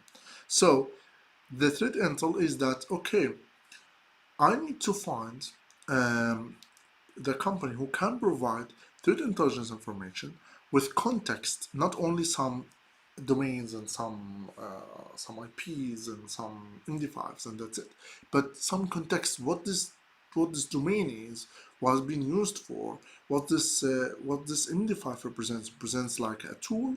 A tool is generally used like Mimikatz. Does it represent an actual the actual family, the actual variant? What does it represent? This is the first thing. And the second thing, the context should be about the attackers as well. So, is this attacker targets financial sector? Does this attacker actually targets my country? Does this attacker targets anything related to my work? Does he only target individuals for like normal ransomware, like a cyber crime? This is let's say Zeus malware or Valtrak or blah blah, whatever the banking Trojan, a known banking Trojan is like, okay, that's a known banking Trojan, but it doesn't mean that it is something that is probably a real attacker, right? So this is basically the first step, and then you need to see. So after that, after you have the context of these actors and the context of this threat intelligence information, and you match them with all the IOCs that you have seen a malicious IP, and now you know that this malicious IP represents the CNC of this attacker, and represents and is being and this attacker actually targets you, organizations similar to you, then this is a high priority attack. Then I will do an investigation. I will look at so I will do an investigation, see all the attack from the beginning to the end. I will be using their TTBs as a guide to see, okay, they mostly go through email, so I will check the spam email for the users that have been compromised. I will predict that these things might be have been doing. Then I will start to work on investigating the attack and use their TTBs, their known TTBs as a guidance. But in general, TTPs are really good in the protection part, in the proactive phase. Well, I know that these attackers are using, let's say, are mostly using phishing email with documents with macros, for example.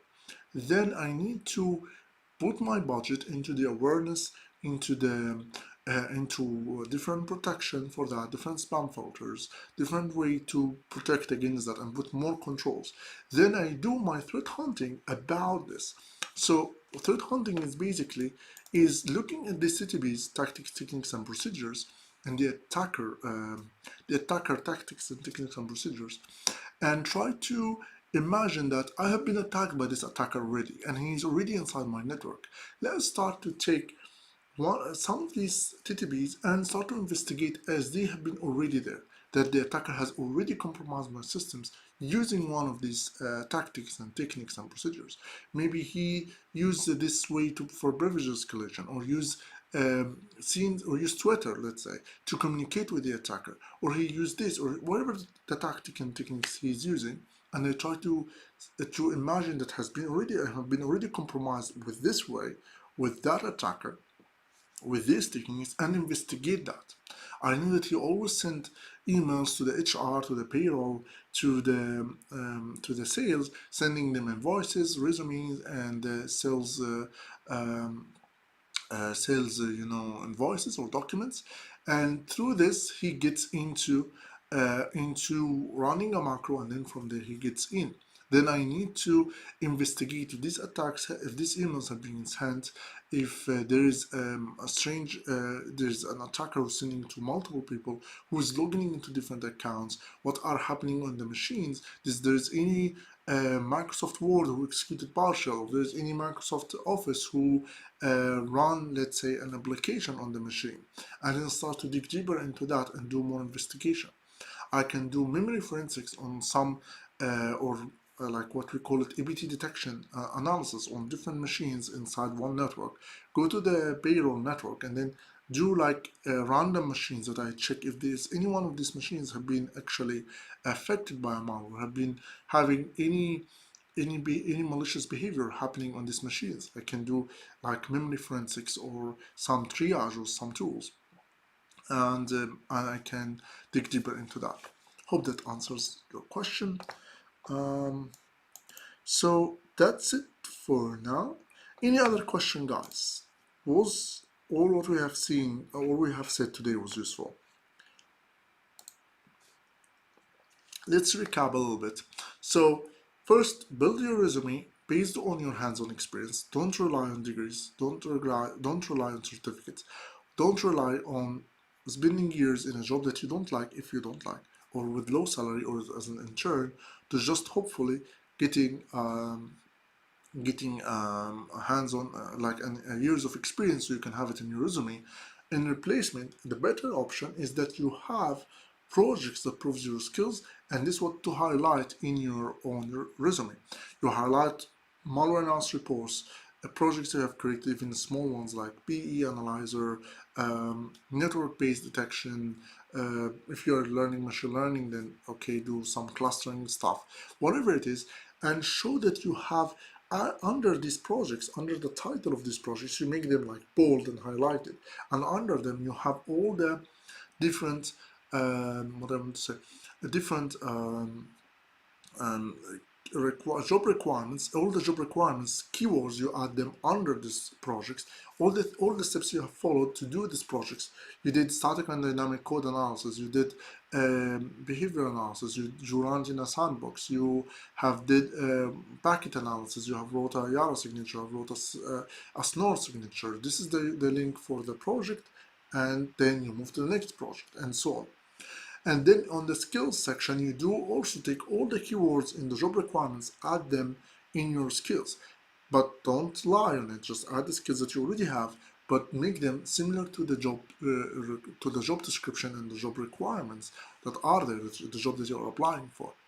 And then once you have that resume, then you can apply for the job or directly approaching the managers and show them what you have that can help them. Focus on them and focus on how you can help them in this job and in this position. Last, when you are in the interview, focus on the questions.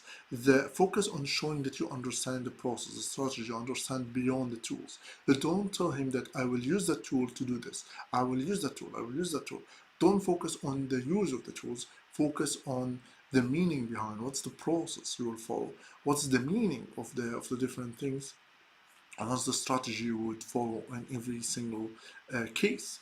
Analyzing a new malware. Well, I will go into looking at I will do a basic triage through looking at the strings, through looking on on the APIs is connecting to, looking if he's using any backed, if he's backed or not, if it's encrypted or not, and then we'll go for the low-hanging fruits. If there's any IOCs I can catch very easily, if there's any functionality I can understand, then I will run the malware, getting more of that, having a big cap to analyze and see the CNC communication, the type of commands and type of things that it sends and receives. Then I will do the in-depth code investigation to see any other flaw in the code that I didn't catch, all the commands, all the functionality this malware has, and how it communicates to the attacker, what different does it use legitimate domains, does it use domains that wasn't seen in the bcap, was actually hidden and didn't connect to it in the behavioral part,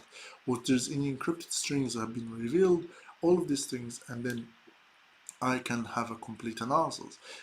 Instant response, the same thing. I will do first, I will, from the domain or from the IP, I will get to the machines, I will do this, I will do the memory forensics, the digital forensics, and the malware analysis, I will do this and this and that. I will try to see if there's any, in the investigation, if there's a proof of any of the first um, initial access to the attacker. I'll understand how this attacker came, I'll write the recommendation, I'll make sure to understand all the machines have been infected so I can eradicate the attacker. I will isolate and contain the attack early on and isolate more and more machines as long as I go.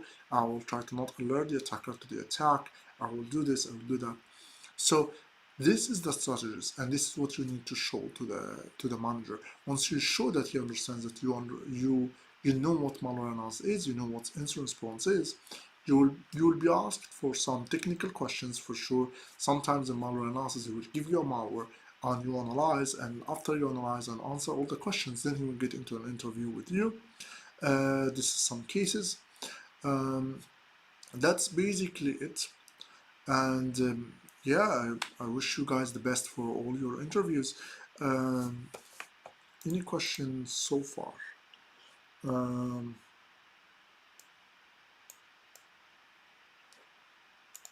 so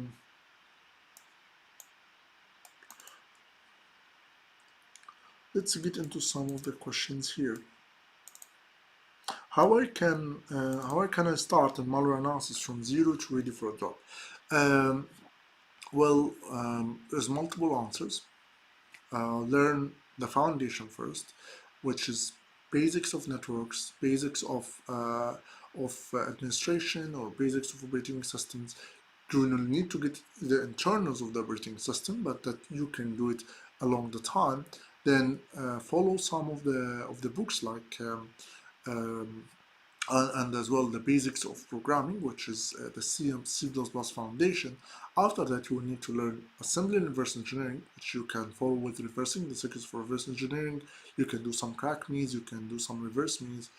There's reverse me, I think, reverse or reverse.it, I think, a website on those crack means.cf slash archive, which has all the crack means. And as well, in the meanwhile, as well, you also read about malware analysis and how to learn assembly and malware analysis itself through malware analysis books. The best are Learning Malware Analysis by Manopal and Mastering Malware Analysis. It's a great book. This is one option, and practice and practice and practice, and until you reach a really good level, write your own projects, which is your malware analysis reports, for example. Highlight that in your resume, build a portfolio in your blog, always post more and more data, more and more things in your blog, showing that you're learning and you are practicing and you're obsessed about the field until you reach a level that you are good enough, apply for jobs, and that's good. Other alternative is that you can join the malware incident response training, which is what we do, and we help you do exactly what we have told you. We also provide all the content. It's a video content, it's a workbook, which is lots of exercises. We give you the Mastering Malware Analysis book delivered to your home for free, and as well having like a coaching sessions, which helps you build your resume. If you are stuck in understanding something, or stuck in a malware, understanding and working on something, or even you feel confused of what you should do next and you feel lost, we help you through the QA sessions.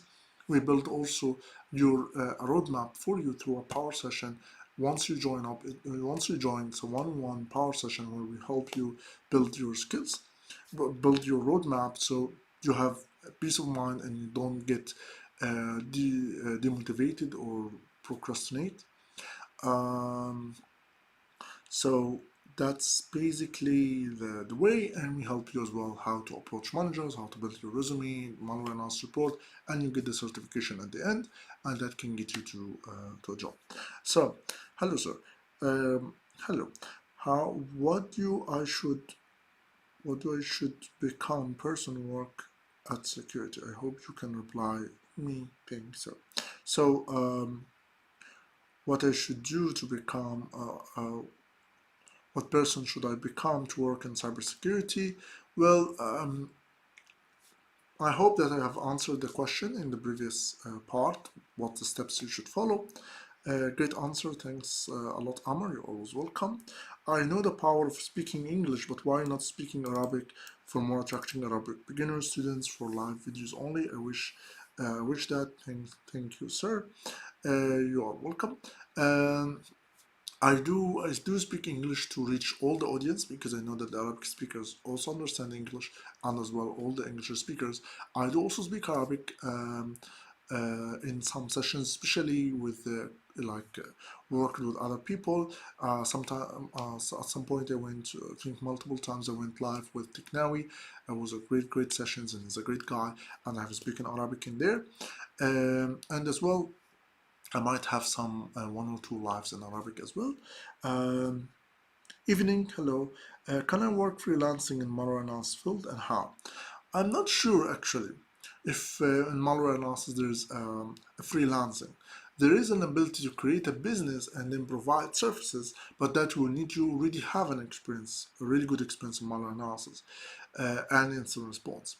But I'm not sure if there is a freelancing really in malware analysis. The only option though is working in a company as a contractor and working remotely. And I think with the corona, with the COVID-19 situation, there is way more opportunities for remote jobs that can get you get you from where you are. You can still work in US, in Europe, in somewhere. I have two of my students actually who's working in a company in US uh, currently, actually working remotely from Egypt. Sorry, and it's really great. So you can do that as well. Um, Before I finish, actually, some little news. We actually hired some people in our company, and we are now not only we are going more live and we're trying to do more content through videos, through different stuff, and trying to have lots of free content, and we really work a lot on that. Also, we are creating a complete new training for incident response. We really have an incident response part in the malware incident response training, but this will be completely redone in a really massive complete training for incident response. It will be really impressive, and it will be so up to date. We are updating everything in our training. We have updated our virtual machine, updated all the tools, we're updating the workbook. We are adding more and more, and investing so much time learning new things, uh, learning about new tools, adding them, adding new techniques, new strategies, new ideas, and updating the training over and over. So in the next few months, we will update the full training. Um, and as well, all of these updates is for free for the people who already sign up now. So if you sign up now, if there's instant response training, you will get that training for free. If you have if there's any changes will be happening to the training, you will get all of them for free. The updates to the workbook, you will get them for free. Any updates, you will get them for free by joining the training now. So hopefully I see you there. It's in Maltrack website, you can see it there. Also, we have a webinar. We cover in this webinar more about how you can actually build your skills. What are the exact skills you have to learn to work as a malware analyst or as an instant hunter. And this webinar is really in depth. We have all the slides, you have all the details is there. What's exactly the skills that you have to learn and how to learn them, what's the books, what's the tutorials, what's exactly the resources, and I list all of them in the slides. Also, you get the slides, so make sure you check this webinar. It's I'll put the link here. It's https maltrack.com. Did I write maltrack correctly? maltrack.com slash webinar. It's a free webinar. Make sure you check it out. It's really a great webinar. I'm writing Maltrack really wrong today. So here it is. And yeah, that's all. I wrote it in the YouTube chat. Don't know if I can write it here, but anyway, you get the idea. Um,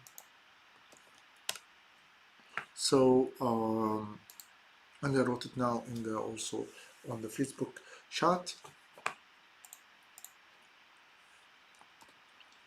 And there's all here. So make sure you check it out. It's a free webinar and it's great, and also has all the resources, all the free resources and not free resources, and you can check them out and see what are the skills you have to learn, and there's lots of information to learn there. Any other question, guys? Anybody's still watching?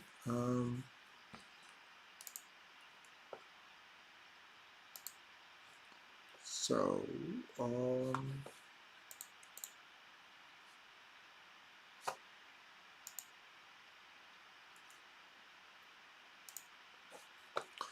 that's it, guys. Thank you guys for joining us today. We have been 1 hour 50 minutes. We are almost 20-hour mark, 2 hours mark. So we have done really a lot today. And guess what? I will be live. I will try to be live as much as I can and answering all your guys' questions. I'll also try to have more practical stuff. And yeah, I'm excited to receive all your questions, and I will be answering them in the next live as well. So make sure that you're keeping up to date with all the live events. I will be posting about them on LinkedIn, on Facebook, on YouTube. Make sure you subscribe to my channel, guys. I have the YouTube channel. If you are on Facebook or LinkedIn, YouTube channel is just youtube.com/c/Amr Thabit. My LinkedIn is Amr Thabit. LinkedIn.com/in/Amr Thabit, and my Facebook, Amr Thabit, Amr.Thabit.376. I don't know why this number, but anyway, just make sure you subscribe to my channel and my Twitter as well. I'm now actively on Twitter, trying to and replying to people, and and having some stuff. So make sure you follow me everywhere, and see you in the next session. Thank you for this information. Thanks to you for joining, and very informative. Thank you, Amar. Thanks to you for listening. It's going to be posted in your YouTube channel. Yes, and it is live on YouTube. And once it's finished, it will be a video on YouTube, so you will see it all there on YouTube. You can also speed it up if you get bored, or take the long road until finishing. What? The roadmap needs time to learn, as the long of the prerequisites. It's best to learn some field for work, or take the long road until finishing. Well, the prerequisites are not that much, though. You don't need to be excellent in networking, and understand all the CCNA stuff. You don't need that. You just need to understand the basic protocols, the TCP, UDP, IP, DNS, HTTP, and all of this stuff. But you don't need to understand routing protocols and how to use Cisco and all of this CCNA stuff. You don't need to be in-depth administration of Windows. You just need to be a bit more than a user. You understand how to set an IP, how to change this, how to change that, what's process, what's thread, some basics. If you don't have them, then you learn them through the training, even through the books. Like, come on, like in learning malware analysis, it teaches about ports and threads. In mastering malware analysis, we teach about them.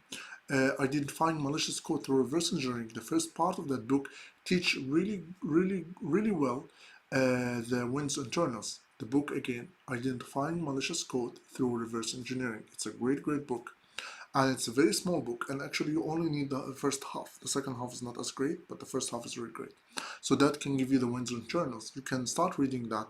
You can read a little bit of Windows internals book, which is quite too big and too much, and so many useless information for you as a malware analyst when you start at least. It's useful later on, but earlier it is a bit useless. But you can use it as a good reference. So no, you don't need to focus too much on the prerequisites. Focus on just getting the basics that can take you 1 2 months, and then start working in and start studying malware analysis. And take your time. Do not go after the shiny object. Do not go after, oh, there's a job in SOC, I can apply for SOC. Yeah, let's go there. There is 1,000 there. The easy jobs, everybody applies for them. Everybody have the skills. There's so too many candidates compared to the openings, to the vacancies. But and guess what? You will be a commodity for the job because they can easily replace you with anyone because there's so many other people. And this doesn't require so much of a skills. But the job that requires so much of a skills like instant response, investigator, digital forensics investigator, malware analyst, it takes a long, long time to learn and master. You are valuable and you have your resume will be your financial security forever. So take the time, invest the time. Do not rush into the easy thing. Do not go into the easy step. Take the time and learn that field and then go for a job. Um, شكرا بالذات where we will have a discussion inshallah. Inshallah. Um, So yeah, take the long road until finishing. That's the right answer. It's not too long if you shortcut that. In our training, we really shortcut the process from years for some people to 6 months or to just few months that can give you the whole thing. Like really. And we get you through all the obstacles that you might face. I really do recommend Manor Instant Response training, not just because I'm selling it, but because I really see the changes that people have. And you can check my LinkedIn, all the malware analysis reports that students have wrote, and their first malware analysis reports, and they are really great. So make sure you check it out. Make sure you check out our webinar and subscribe to all the different stuff. And follow me on Twitter. If you are on LinkedIn and you're on Facebook, follow me on Twitter. I'm starting on Twitter. So yeah, see you guys. I will finish it here and